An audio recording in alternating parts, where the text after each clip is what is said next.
3 साल मेहनत करो, काम सीखो, क्वालिफाई करो, यही बिग फोर आपको खुद बुलाएगी। लास्ट वीडियो में मैंने जो बच्चों को एक कंफ्यूजन होती है ऑडिट फर्म वर्सेस इंडस्ट्री, उसके लिए कुछ फैक्ट्स बताए थे। आई होप उससे आपकी कंफ्यूजन कुछ क्लियर हुई होगी। अगर आपने लेट से एक माइंड बना लिया कि अपनी आर्टिकलशिप को आपने ऑडिट फर्म में कंटिन्यू करना है, तो फिर एक और क्वेरी या फिर एक और कंफ्यूजन या एक और मसला जो कि आपको लग रहा है वो ये है कि sir big four versus other audit firm, सही है, इसका क्या करें? और ऊपर से आके भी तलवार है कि जी 6 महीने साल के अंदर रजिस्ट्रेशन आपने करवानी है। सर इस सूरत में क्या करें? बच्चों, मैं कुछ 3 फैक्ट्स आपके सामने रखूंगा। उन 3 फैक्ट्स को अगर आप कनेक्ट कर लेंगे, ये मसला भी आपके लिए रिजॉल्व हो जाएगा। देखिए 2009 में मेरी डेलॉइट से ना आर्टिकलशिप स्टार्ट हुई थी। जब आर्टिकलशिप हमारी स्टार्ट हो रही थी तो उस वक्त जूनियर गए थे, ठीक है, तो हम 8-10 दोस्त ऑडिटोरियम में बैठे हुए थे और हम बैठ के ये दुआ कर रहे थे कि यार कोई बड़ा क्लाइंट मिल जाए, कोई बड़ा क्लाइंट मिल जाए, सही है। और ओवर द आर्टिकलशिप हमारा ये फोकस हो रहा होता था, लेट्स से कि मैंने ये बैंक भी कर लिया, मैंने ये क्लाइंट भी कर लिया, मैंने मैन्युफैक्चरिंग भी देख लिया, मैंने रेवेन्यू साइकिल भी देख ली, मैंने परचेज साइकिल भी देख ली। इस तरीके से ये सारी चीजें हो रही होती थी। दूसरा सबसे इंपॉर्टेंट पॉइंट, जब आर्टिकलशिप खत्म हो रही होती थी, हम जब सीनियर थे उस वक्त हमें ये टेंशन हो रही होती थी कि क्या हमारी सेकंडमेंट होगी, नहीं होगी, फर्म हमें रिकमेंड करेगी, नहीं करेगी, और फर्म हमें रिटेन भी करेगी, नहीं करेगी। दूसरी सबसे बड़ी टेंशन हमें ये होती थी, सही है।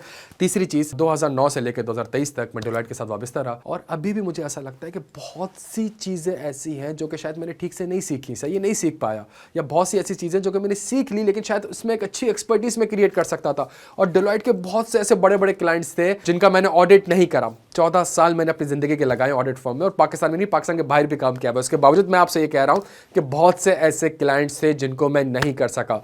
बस इन 3 पॉइंट्स के लिए आज 2023 में क्या हो रहा है उसको पहले समझ लेते हैं। आज का बच्चा जो है वो बड़े क्लाइंट पे जाने का ख्वाहिशमंद ही नहीं है, सही है, वो चाहता ही नहीं कि उसका बड़ा क्लाइंट लगे। रीज़न है उसको पता है कि जी बड़ा क्लाइंट लग जाएगा तो पूरी आर्टिकलशिप उसी क्लाइंट पे लग जाएगी, और लेट सेटिंग वगैरह बहुत ज़्यादा होती हैं, डेडलाइंस बहुत टफ होती हैं, रातें बहुत ज़्यादा लगती हैं। वो अब उसका वो माइंडसेट नहीं है कि वो एक बड़े क्लाइंट को करे, ठीक है। सेकंड चीज़, जब आर्टिकलशिप खत्म होती है तो फर्म को ये टेंशन हो रही है कि यार पता नहीं रिटेन होगा कि नहीं होगा। पहले बच्चे को टेंशन होती थी, आज फर्म को टेंशन हो रही है कि पता नहीं ये हमारे पास रिटेन होगा भी या नहीं होगा।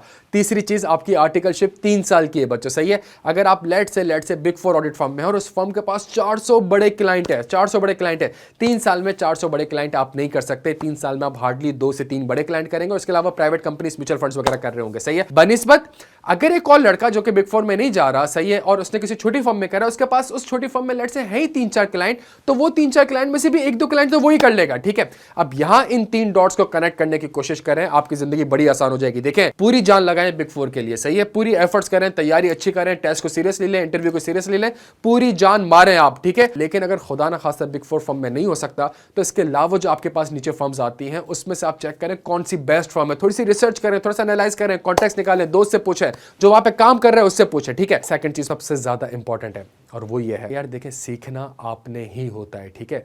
प्लेटफॉर्म सही है, आपको मिल जाता है, लेकिन सीखने की सलाहियत आपके पास ही होती है। एक बच्चा जो कि फर्गसन में है लेकिन उसका सीखने का कोई पैशन ही नहीं है और सीखना ही नहीं चाह रहा, उसमें और एक छोटी फर्म के ऑडिटर में कोई फर्क नहीं। शायद छोटी फर्म का ऑडिटर उससे बहुत बेहतरीन होगा, ठीक है। तो इस चीज़ को बिल्कुल माइंड में रखें कि अगर 3 साल की आर्टिकलशिप में आपने सीख लिया, आपने काम को देख लिया, आपने सारी चीज़ों को रैशनलाइज कर लिया, अच्छे से प्लान कर लिया, एक अच्छा डिसिप्लिन वे में काम कर लिया, चीज़ों को सीख लिया आपने, आप यकीन करें कि आप बिग फोर फर्म के ऑडिटर से ज़्यादा बेहतर होंगे। आपकी 3 साल की आर्टिकलशिप खत्म हो जाए, आप 1 साल फर्गसन में काम कर लें, आप 1 साल KPMG में काम कर लें, आप 1 साल EY में काम कर लें, यूसुफ अदल में काम कर लें, BDO में काम कर लें, GT में काम कर लें, आप 1-1.5 साल फर्म में काम कर लें, ठीक है। आपका कैफ लेट क्वालिफाई हुआ, ठीक है यार, आपका उस वक्त अच्छी फर्म में नहीं हुआ, लेकिन आज आपके पास अपॉर्चुनिटी है, आप 3 साल में CA क्वालिफाई करें, आपको क्यों बिग फोर नहीं बुलाएगी, आपको लाजमी एज अ मैनेजर बुलाएगी। तो आप लॉन्ग टर्म सोचें, सही, 3 साल की आर्टिकलशिप हो गई मेरी, मैं CA क्वालिफाइड हो गया, अब मैं 1-1.5 साल, मेरा ख्वाब है लेट से, या मुझे एक अच्छी अपॉर्चुनिटी मिल जाएगी। टैग मैटर करता है, सारी फर्म्स की क्वालिटी अच्छी है, बट चूंकि अगर आप एक इंटरनेशनल फर्म के साथ एफिलिएटेड हो तो उनकी मेथोडोलॉजी, उनकी ट्रेनिंग्स, उनके सॉफ्टवेयर्स अच्छी लर्निंग एक्सपीरियंस आपको प्रोवाइड कर रही होती हैं, ठीक है। तो बच्चों बस इन्हीं डॉट्स को कनेक्ट करें, बिग फोर के लिए अप्लाई करें, पूरी जान मारें, नहीं होता बाकी फर्म्स के ऊपर रिसर्च करें, एनालाइज करें, और अब जिस फर्म में भी जाते हैं डिसहार्ट ना हो, ये ना कहें कि छोटी फर्म है, सही है, खुदा का वास्ता ये ना कहें कि छोटी फर्म है, और ये ना सोचें कि मेरा दोस्त बिग फर्म में गया हुआ और मैं यहाँ पे गया हुआ। ये आप हैं, आप नंबर 1 है, सही है, आप टॉप पे हैं हमेशा, बाकी सब नीचे हैं, ठीक है। तो आपने ये मेहनत करनी है, आपने 3 साल में सीखना है। 3 साल में सीखने के बाद मैं आपको गारंटी के साथ कहता हूँ 3 साल मेहनत करो, काम सीखो, क्वालिफाई करो, यही बिग फोर आपको खुद बुलाएगी। अपना बेहद ख्याल रखिएगा। Thank you so much.